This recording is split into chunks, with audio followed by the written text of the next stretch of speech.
You're listening to the 4-Phase Cycle Podcast with your hosts, Dr. Alex and Megan of Zesty Ginger. If you're looking to naturally balance hormones and learn how to work with your body instead of against it, you've definitely come to the right place. As a duo of an integrative MD and a functional diagnostic nutrition practitioner and best friends, we use the 4 phases of the female cycle in combination with functional lab work and mindset practices to transform the lives of the women we work with. We also have a whole lot of fun along the way. If you're new around here, it's best to start with season 1 before jumping around and plan to roll up your sleeves. Showing up for ourselves and enjoying our lives is what good health is all about. Just a quick reminder though, this information is not intended to diagnose, manage, or treat disease. Always consult with your doctor before making changes. Hey there, everybody. Welcome back to the Zesty Ginger podcast. This is Megan Blacksmith, and I am here today with Kylene. Welcome, Kylene. Hi, Megan. Thanks for having me. I'm so happy to have you here. Me too. I'm excited. Yay! So I'm going to just give a little intro of what we'll be talking about today. So Kylene and I are going to dig into a very important topic, and a topic, if you've been listening to my series that I just came out with about my own personal story. And the topic is sexual betrayal trauma, or sex addiction, recovery, all that going into one. And Kylene and I have been really talking about the areas where we're like, this is missing from this in our world. There are certain topics and parts of this that we just feel aren't addressed, aren't talked about. And some of this can get controversial, and we're open to what we're going to do is just share what worked for us. And those of you know, you take what you like, leave what you don't. We would also love to hear your feedback and for you to come back around, because we believe this is an open discussion. If you immediately get closed down or you're feeling something in your body, we have tools for that. So stick around and just say, hey, what is this? What is this pulling up in me? What do I need to question? Okay, so let me just tell you a little bit of background about Kylene so you know who we're talking to and why we're getting into this topic. So Kylene is the CEO and founder of the Phoenix Transformation, where she works as a functional diagnostic nutrition practitioner, just like me, supporting women who have experienced sexual betrayal trauma. And we will get into what that is if you don't know, because this was actually a new term to me. After working with hundreds of women as a functional health coach for the past 6 years, Kylene herself experienced sexual betrayal trauma, which when she discovered her husband of 8 years had been hiding his sex addiction. She dove into her own healing immediately and continued her professional education by taking new courses in trauma and the impact on the body through the Trauma Healing Accelerated courses. So she supports her clients in their healing journey through a unique approach that involves the physical, emotional, mental, and spiritual aspects of the individual. And this work, which like ours, we love this combo of functional lab work, nutrition, lifestyle, emotional work, nervous system support, and the emotional processing to assist women in feeling more complete, grounded, safe, independent, and confident in their health, life, and in their bodies. Yeah. So in addition to that, she has experience with somatic work, nervous system support, emotional work, habit change. She's currently completing a 12-month abuse-informed provider certification training from the Give Her Wings Academy. Super cool. And she also just finished our certification training. So now is also NLP coach, NLP life coach, quantum time technique, and hypnosis certified. So bringing it all together. And that is what we love. That is what we love, because we love all parts of functional medicine. And when we're combining them, this is when people get results really, really quickly. So Kylene, I am excited, super excited to dig into this with you today. Thank you. I'm so excited to be here and talk about this. I would love to just start before we get into your story and the topic. I would just love to give everybody a little background of, how you ended up working here with us, and that you were just at our first ever practitioner certification training. So we appreciate you for really totally trusting us. We had such an amazing group of women. And in this process, it's a 7-day in-person training. And the amazing part about being in person for 7 days is that it allows people to go really deep, really quickly. It allows you to get into the subconscious, feel safe. You're not like, oh gosh, I only have an hour and then I have to go back to my life and my family. You're like away, you're changing environment. And so because of this, we had some pretty radical transformation in 1 week. So I would love, Kylene, for you to just share a little bit about why you came to this and how this is helping you personally. Yeah, so I actually have been sort of in your orbit, Zesty Ginger's orbit, since about 2016. And so you have just been such a leader, I think, in, the physical side of things. And part of the reason that I became an FDN, and then you started talking about mental emotional. And so I've seen so much of my journey sort of almost follow the same trajectory. And so it's been really amazing. So when you were offering this practitioner training, when I was going through everything that I was going through in 2021, I honestly did not know 100% what I was signing up for, but it sounded like it would help me on the emotional side of things to be able to move forward. And so I was very interested not only in, my own healing in that aspect, but also in what could I learn to take forward to help other women. I was already kind of having that idea that, as I move through my own healing, I would like to support others. And so this just really seemed like a good fit, even though I wasn't 100% sure what it meant. And so when I got there, I was just absolutely thrilled because I was learning that, it really is impacting thought processes and patterns. And it really, if I could describe it, to me, what it felt like is that you are eliminating all of the things that kind of come into your life and impact the filter that you're looking at the world through. And so what we want to look at the world through is the filter of our values and our beliefs and our highest self, and be in alignment with what we really want. And what we end up looking at the world through is this filter that includes all of this baggage that we've kind of, accrued through life. And so when we're able to go through some of these processes and release these emotions and these connections and get rid of these different filters, you see things more clearly. And you're able to make choices more clearly in alignment with what you really want, regardless of, maybe what other people are influencing you or trying to influence you. So that was just sort of like really an amazing experience. So for me personally, I did not even go to work on my OCD, but OCD is something that came out of trauma for me. So it was a coping mechanism that my brain created when I was around 12-ish. I don't know exactly how old I was. And what was happening was my brain, as I aged, was trying to help me and process something that had happened in my younger life. And so it was just a mechanism of control is what it was. And so I really did not come into this training with the intention of let me fix my OCD, but it primarily, as I got older, no one would really know that I have it, except when you travel with me, it gets really bad. Like it was bad. It was really bad. If anybody's ever traveled with me, it was bad. And ironically, this training was in, what month did we do this? We did this May. In May. Okay. It was the month prior, 1 or 2 months prior, that we had gone to Disney World. And that really kind of opened my eyes to how much it was impacting my life and how much I wanted to change it. And so going through this training, I didn't even address it specifically other than one exercise. What we were addressing was all of these other filters and all of these negative emotions and all of these things that had come with me throughout 35 years of my life. And when I was releasing those, it worked on my travel OCD. And so when I came back, it was like I was so calm and relaxed flying home. I was like, who is this person? Is this what normal feels like? Like, I didn't even know. I was like putting my bag on the ground. I was like, all these little things that people would think are so silly. I'm holding the bar in the tram, you know what I mean? And not freaking out about it. Like, I just felt so grounded and calm that, to me, that was one of the most exciting things, because that makes travel more exciting and going out and doing things more exciting and opens up all these possibilities for me. And again, I didn't even go into it like my goal this week is to work on this. It was just sort of an outcome of it. So that was a huge thing for me. It was so exciting. Kylene sent us a picture. It's like her bag on the ground in the airport. Like, look, guys, it's on the ground and I don't care.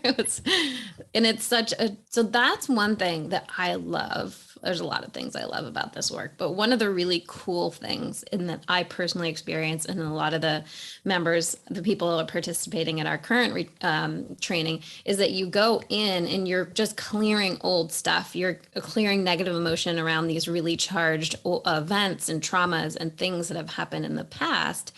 And what you don't realize is how many different things those are tied to in your current life. Like, for example, someone just worked on something and then like her shoulder just stopped hurting, right? And you're like, I didn't work on the shoulder. I didn't do any of the physical things. So that addition and layering of like all the different stuff that's underneath of that, because there might have been an actual event and an emotion, and then there's a decision you made around that, and then there's the identity that you created to be the person who does all these things, and then there's the habits, and then there's the patterns, and then there's the triggers and the anchors. So it's the layering that I think we'll leave this week and have go, oh, I didn't really work on that much, and you did, right? Super cool. All right, thank you for sharing. I would love to get into more about your topic of expertise today. And if you could just take us back, like I took everybody back in my episode. And if you haven't listened to the beginning of my current solo series, please go back and do that, because it will make a lot more sense as to why we're talking about this. And Kylene, I'd love for you to just tell us the story about how you discovered your husband's addiction and how this changed really everything about the way you thought your life was and what was going on. Yeah, absolutely. I'll try to make it as succinct as possible when it's a really long, convoluted, and complex process. But essentially, January 31st of 2021, I was living my happy, normal life, coming up on 8 years of marriage, about 9.5 years together. So almost a decade of knowing who this person was. And living what I thought was a normal, happy marriage I didn't at the time see any red flags or anything like that. He's just a nice person, and I loved him. And, everything was good, woke up that morning thinking life is great. We're going to do some budgeting. I said, hey, let's budget. He printed out a nice sheet of paper with columns for me to look at where our expenses are going. And I was like, yes, let's go cancel all of these recurring charges that we don't know are recurring, right? Because we weren't paying attention. Like, this is great. So I get to a recurring charge that I couldn't cancel. And it was a fitness app. And so I said, hey, let me look at your phone, because sometimes, you purchase it through the app store, and I was trying to figure out how to get rid of this. So he hands me his phone. I go into the purchased apps. I scroll down and I see these previously purchased apps that did not look appropriate to me. There was one or two of them that were obvious, and a bunch of them that were not. They just sort of looked at like chat apps. And so I asked him about that, and he immediately went into denial. And it was very interesting, because I had almost 10 years of knowing who this person was, viewing him as someone of deep integrity and character, love, kindness, truthfulness. So I had no reason up to this point to doubt anything he would ever say to me. I mean, he had never given me anything. He doesn't, go back on his promises. It's not like he's not showing up to things. There was really nothing to go on at this point other than trusting this person that I lived with and married, So what was very interesting during this point was his stress response. His heart was beating so hard that the chair that I was sitting in moved. And I pointed that out to him. I said, this isn't really a normal response for someone who's innocent. Why is it so strong? Why are you reacting so strongly? And his response to me was, I just don't want to be accused of something that I would never do, because I know how you feel about it. And I just don't want you to think that I would do that. So to make it very short, we went to dinner that night, and it began just trickled just the tiniest little bit, because my brain, right, there was a red flag now, and I was going to pursue that red flag. And so I was asking all the questions. And at dinner that night, just this little tiny piece of truth came out, that these apps were being advertised as dating apps, is what he said at the time, which is not 100% true, but enough truth. And he was telling me that he had downloaded them, but not messaged anyone, which obviously was not true. It went much further than that. But the information that something was advertised as a dating app, that he was thinking of communicating with people, I sat there and I said, so you thought about cheating on me? That was enough for me to say, I need to leave right now. And I left the building and proceeded to have my first panic attack. And then that was the start of multiple days of discovering that he was actually a cyber sex addict, and that it had progressively gotten worse through our relationship over the past several years. And over time, I kind of discovered that the initial parts of it had started even before we were together.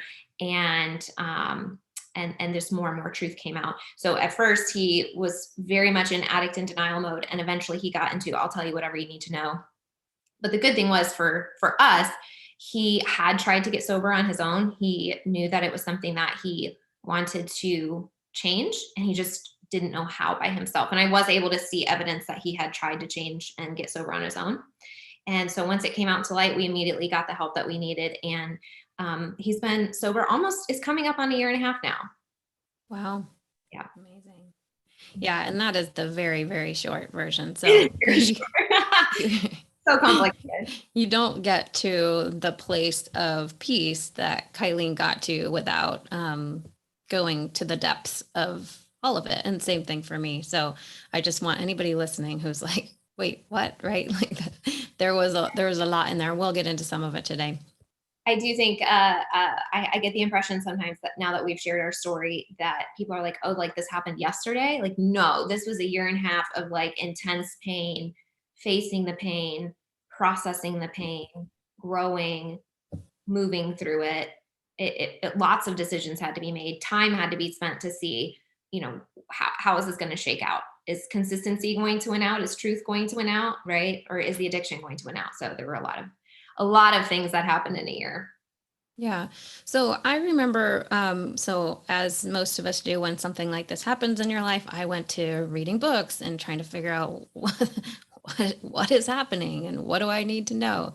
And I do remember having a very specific feeling, like you are going along, you believe your life is a certain way, and then all of a sudden you find out information that it wasn't the way you thought it was, and now you are questioning everything. Mm-hmm. And Kylene, you used a word, and I think, I don't remember correctly exactly, but did you say, was it trickle trauma? Is that an actual term? There's something about the trickling out of... Mm-hmm. Trickle disclosure. So Trickle disclosure. Okay. Will you talk about that? Because I'd never heard of that. When you said that, I was like, oh yeah, that was what was painful, is like, well, I'll let you tell what it is, but. Yeah. So there's, we've used the term sexual betrayal trauma. It is a trauma when you find out that the life you're living is not what you thought it was. And about 70% of the women that experience this trauma have PTSD-like symptoms. And one of the things that can make this trauma worse is what's called a trickle disclosure.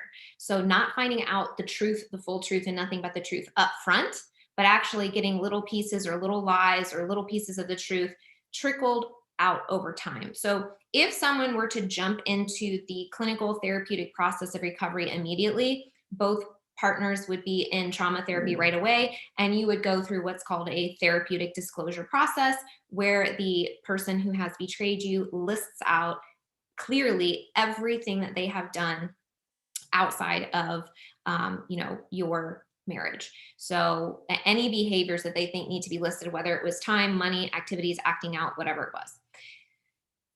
What really happens in a lot of situations, and certainly happened in mine, was little pieces of the truth. I peppered him with about 1,000 questions. And in the beginning, he wasn't willing to be fully honest with all of them. So he would somewhat answer them. I would continue asking questions. Eventually, I would find out that the answer he gave me last week was not the same answer that he gave me this week. And as he kind of became more and more honest, I just continued to find out more. I was also going through the process of actively discovering. So once this came out, in our situation, a lot of money was spent. So I had to go through all of the accounts, and I was finding, all of these charges day to day, which in itself is incredibly traumatizing to see this process.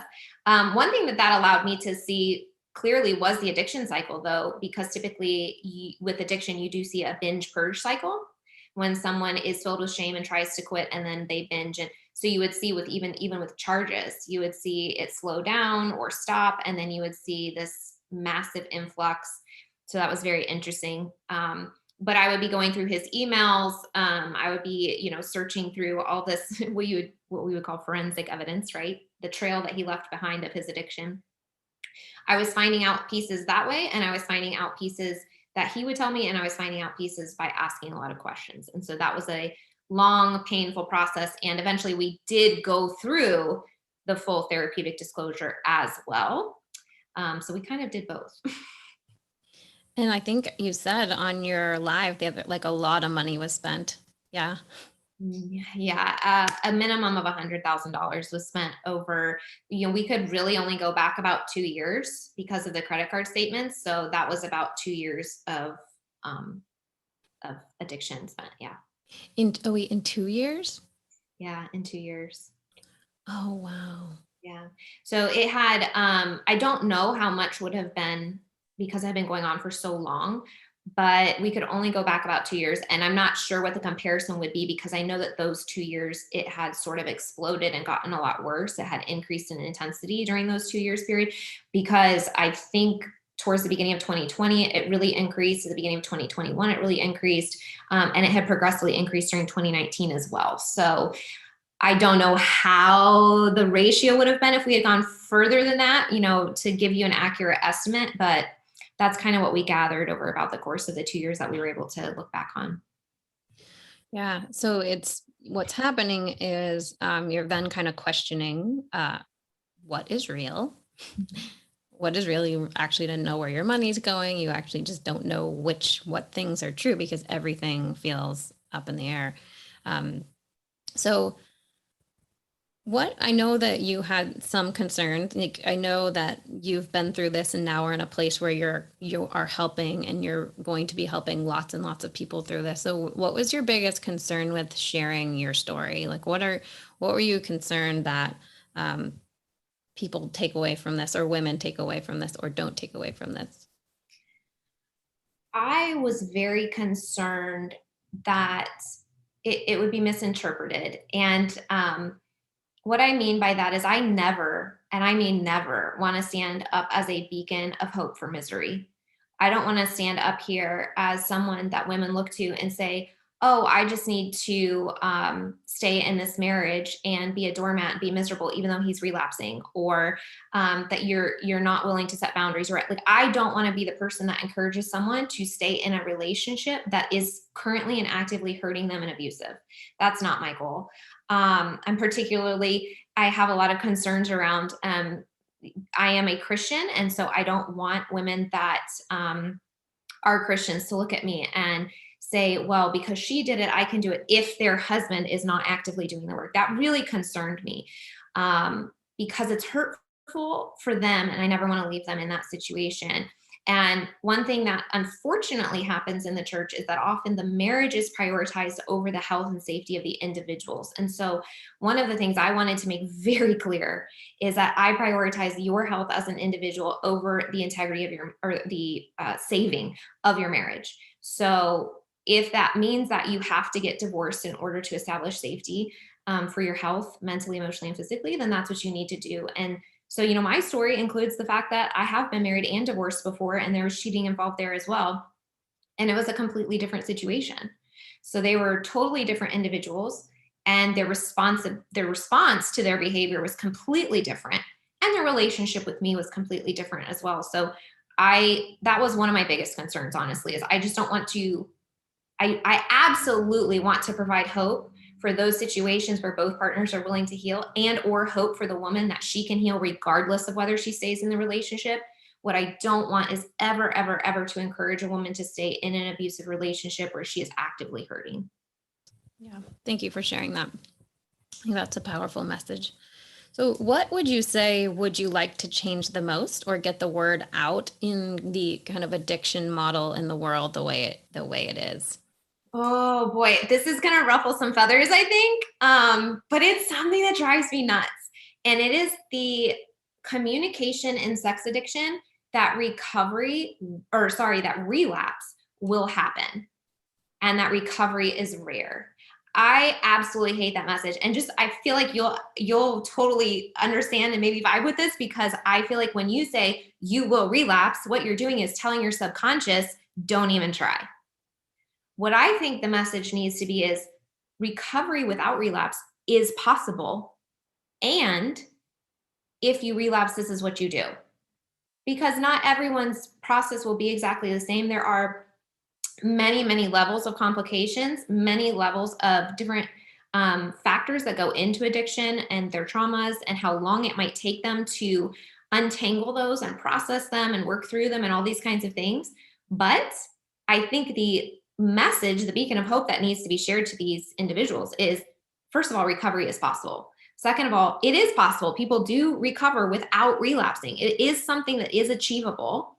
And if you relapse, use it as part of your recovery process to understand what's going on and continue the process. Don't, use that to drop all the way back down to step one. That's not what that means. So I think that message needs to be a little clearer, a little more hopeful, because essentially what Patrick was being told when this came out was, you will relapse, expect to relapse. And I was being told that as the partner too, expect that he will relapse. And I was like, this is a stance that I take for my own individual safety and boundaries. And it's not, maybe other women are different, and that's okay.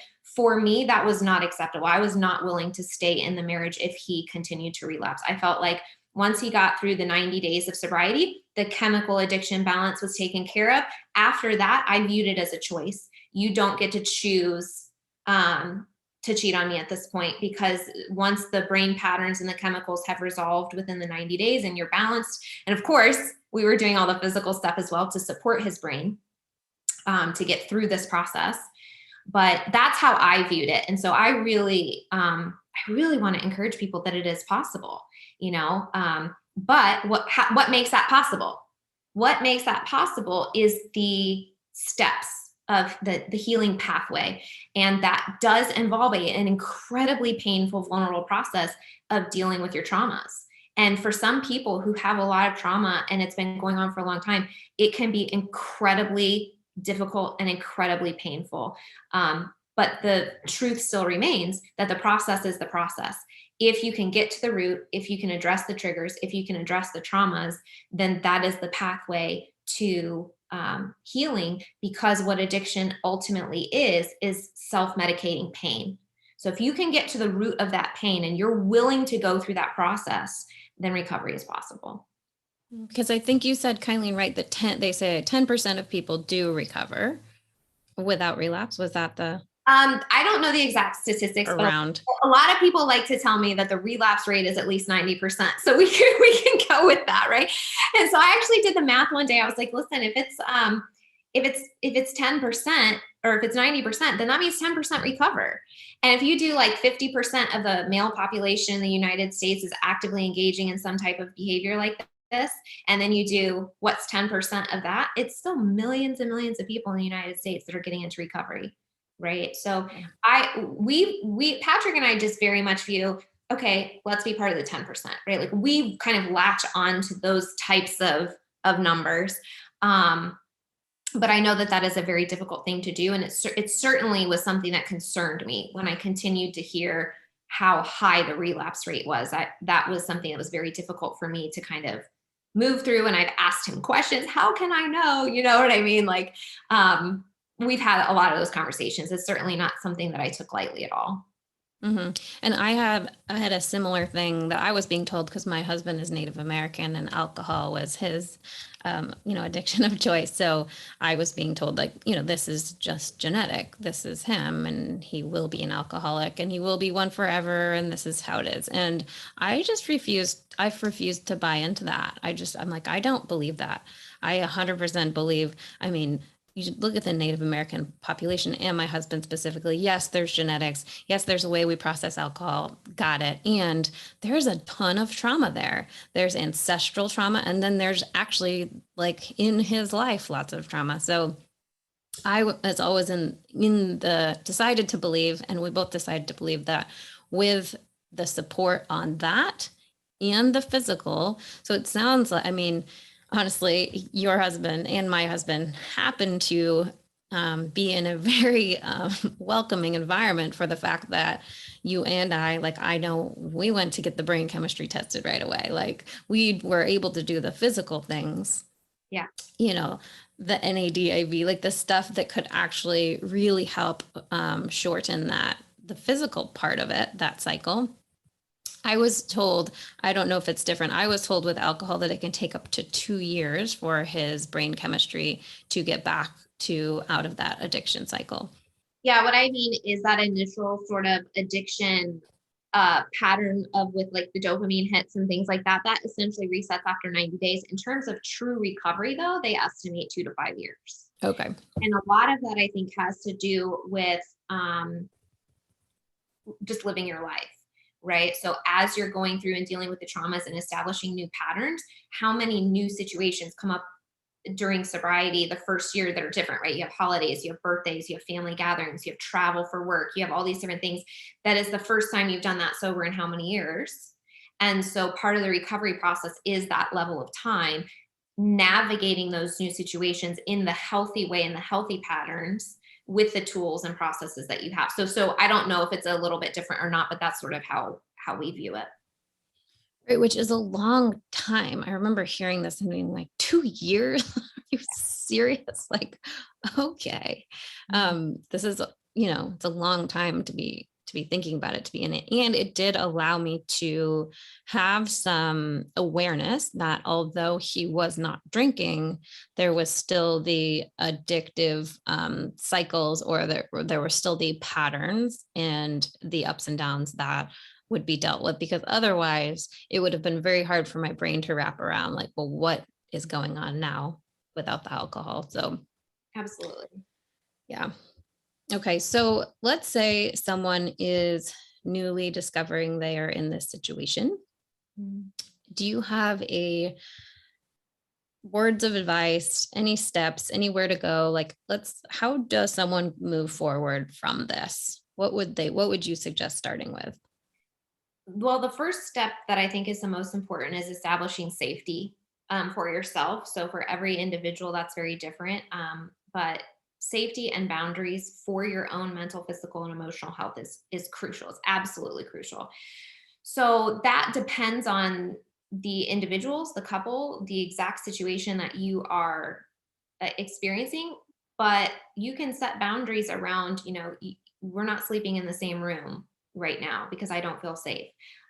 You can set boundaries around how they talk to you and engage with you during this process, right? You absolutely do not have to tolerate gaslighting, manipulation, them blaming you for their addiction, all these different things, right? So you need to protect yourself and get to a place of safety and establishing these boundaries. And that can look different, like I said, for everybody. But it's really, really important because I actually just did a video about this the other day. Safety is so important because the lack of safety is what's triggering your nervous system.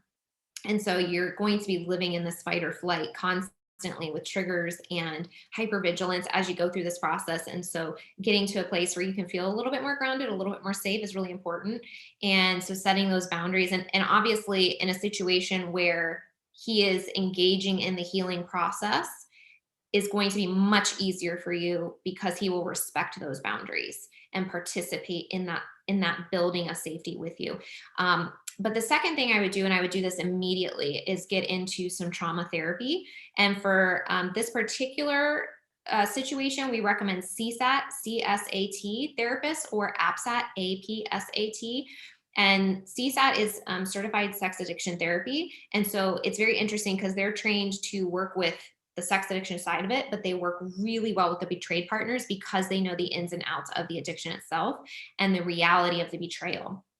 So you really want to find somebody that is very aware of what betrayal trauma is, because it was not recognized as a trauma. And I don't know in the alcohol addiction world if this was the same, but the sort of old school way of thinking was codependency and enabling, which are incredibly offensive terms, because how can you be a co-addict or codependent or an enabler when you have no idea what's going on? You're living in the Truman Show. Like, everything looks good to you. They are highly functioning in this world. They're showing up for appointments. They're engaged in a relationship. Like, you have no knowledge. So you are in no way enabling this behavior.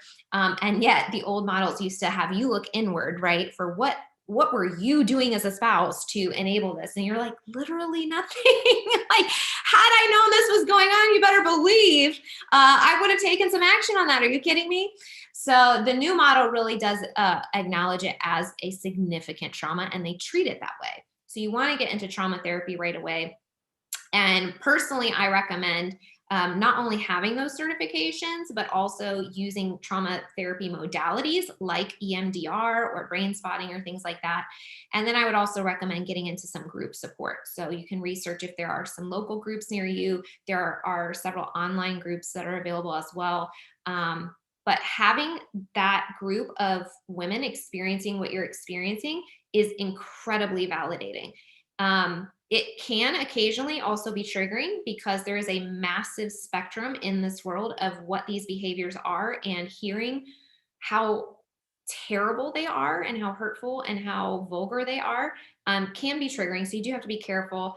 Some groups have very strict boundaries around how you talk about things. So if you don't want to hear those, you might want to find a group that has those boundaries. But being in a group of women that can validate how you're feeling and validate, and with a therapist that validates, this is trauma for you. And everything that you're feeling is valid. And that it hurts this deeply because it is a massive betrayal. That is an incredible part of the foundation of healing, I think. Yeah. As soon as you were talking about the group, you answered my question before I even got to it, that idea of sometimes it can be really helpful. And then you do have to just also watch, is this specific group like taking me down? Am I like going into everybody's story and everybody's pain? And I believe, this is not based on anything but my personal belief, but there's like a time and place in the process. So like I went to Al-Anon for a year and I got so much out of it. And even though it was definitely like enabling and codependency, it was new to me. And there was enough of that in the rest of my life that I was like, okay, I can see where this is playing out in things and that. And I also got to a point where I was like, there were lots of people there, and I'm not judging the people, because if it works well for you, it works well for you. And some people, they were there, like, this is like year 30, year 40 of going consistently. And maybe this is the best like group they've found to really connect. And I'm like, I do not want to be sitting here in 30 or 40 years, right? Like, what needs to happen physically in my body? What needs to happen boundary wise in my life that I am at least doing my side of it. So I kind of went into it like, this is a learning and a temporary thing. And that to me helped me shift my identity, because my belief is, and that was, I already shared this in the podcast earlier, but my struggle with things like AA is when you show up everywhere week and you're saying, hi, I'm an alcoholic. Absolutely. Hi, I'm an addict.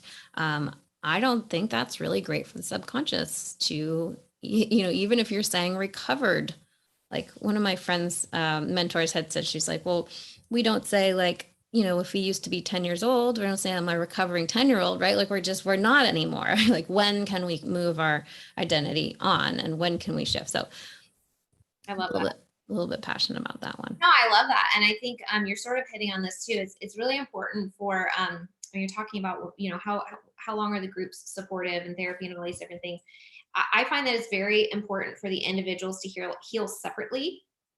And then if they need to, maybe do some couple stuff they can. But I think that individual healing process where he is recovering and you are recovering and you're both doing that work, it's really important. I love what you're saying about, the identity shift. It's really, really important.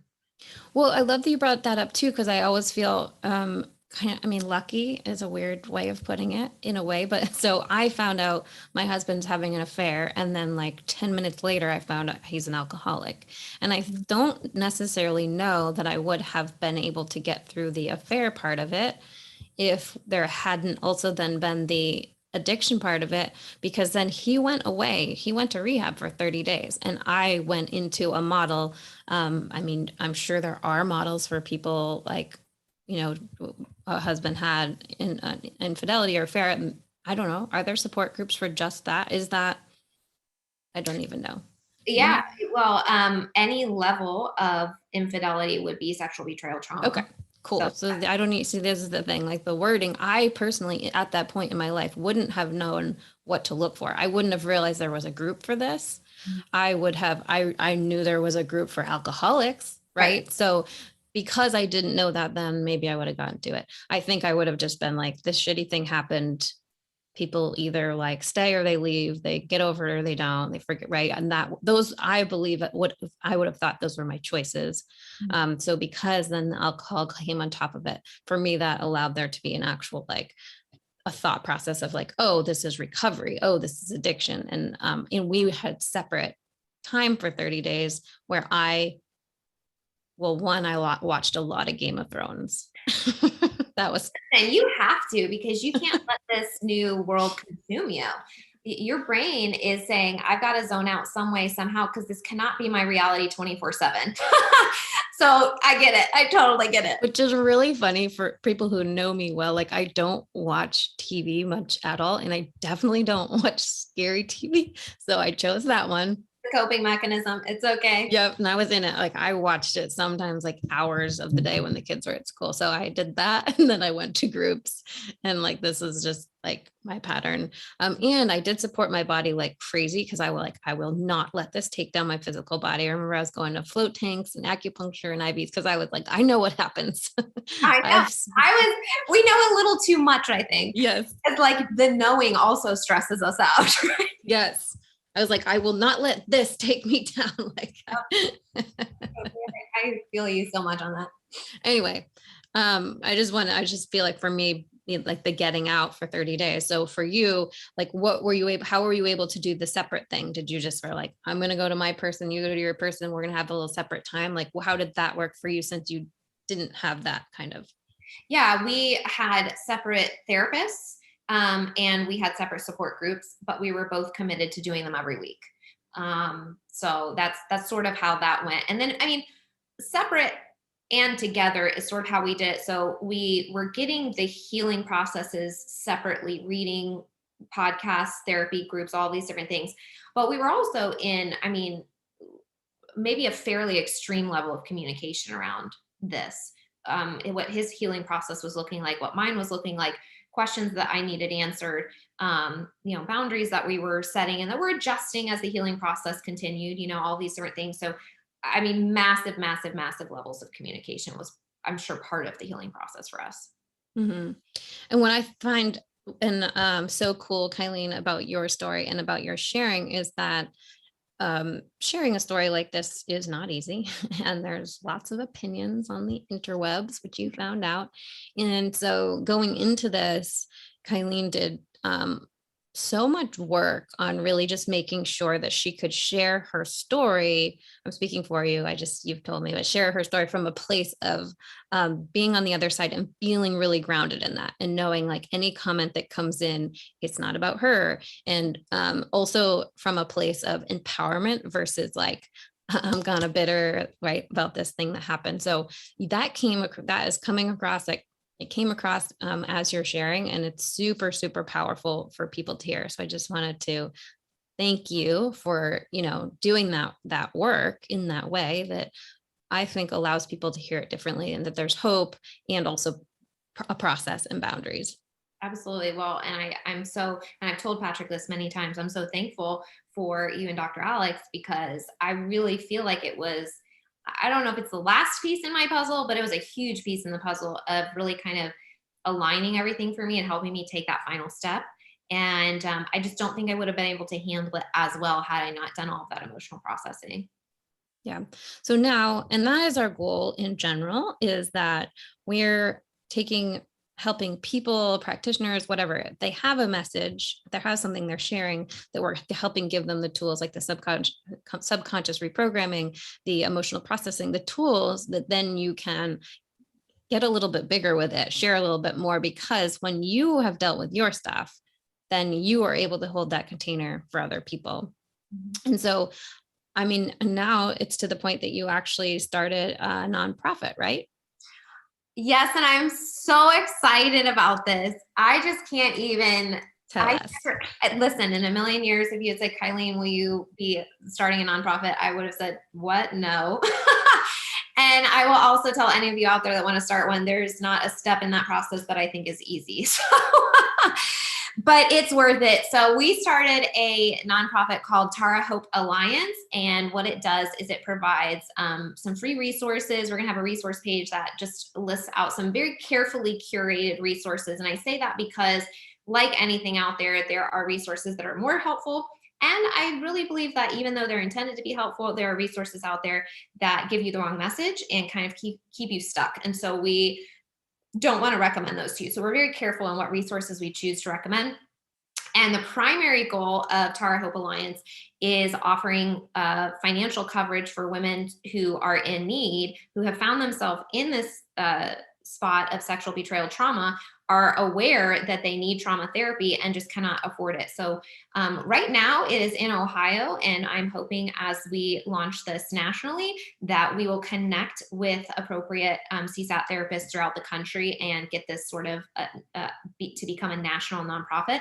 But right now it is in Ohio, and what we do is you apply for a scholarship, and then we will pair you with a therapist so that she can get about 6 months of trauma therapy to support you through the healing process. Wow, that is so amazing. So can people support this online? Is there? Yes. So it is tarahopealliance.org, and it's not currently up. We're going to, it should be soon. We are working on the donation page as we speak. We're kind of wrapping up everything to make this public. So if you write that down and maybe check it in about a month, you should be able to go. You can donate online.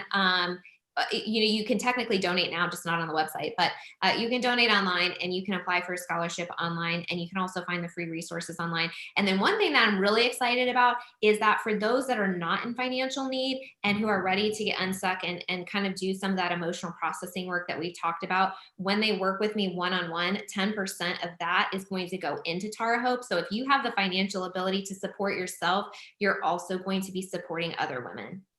Very cool. Well, tell us more about that. So what is the format of how are you working with people right now for this process?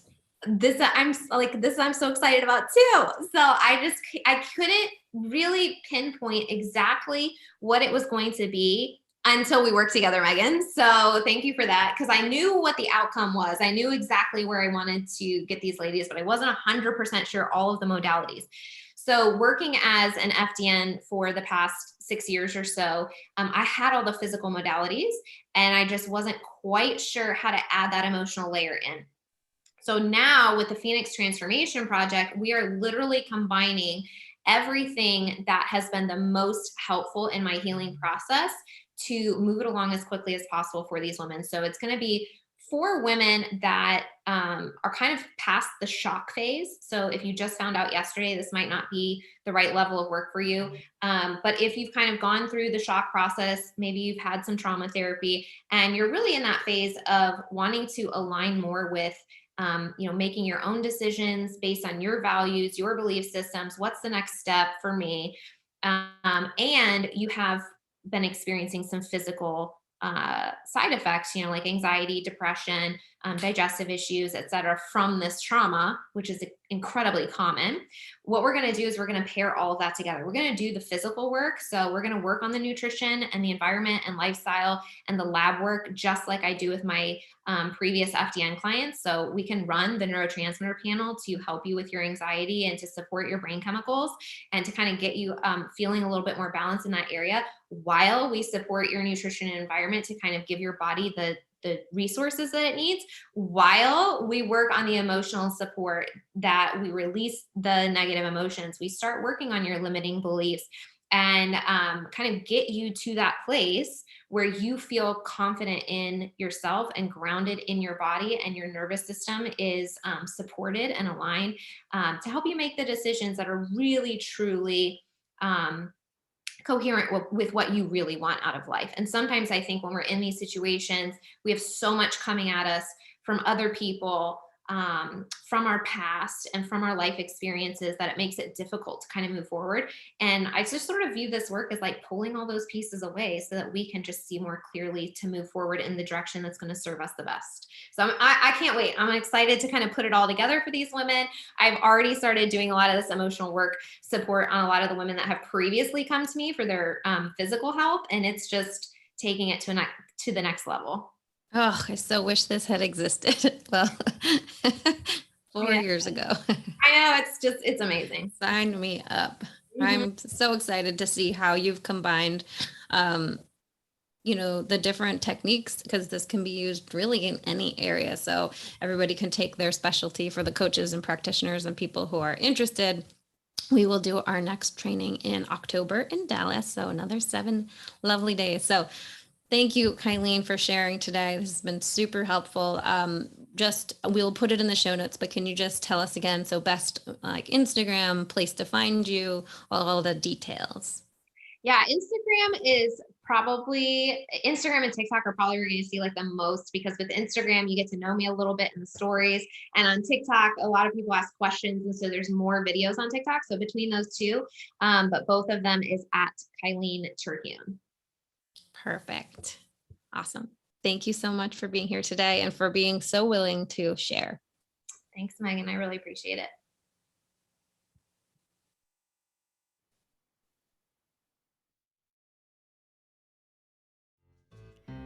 Thanks for coming out to hang with us on the podcast. It is our goal to transform the way women are treated in healthcare.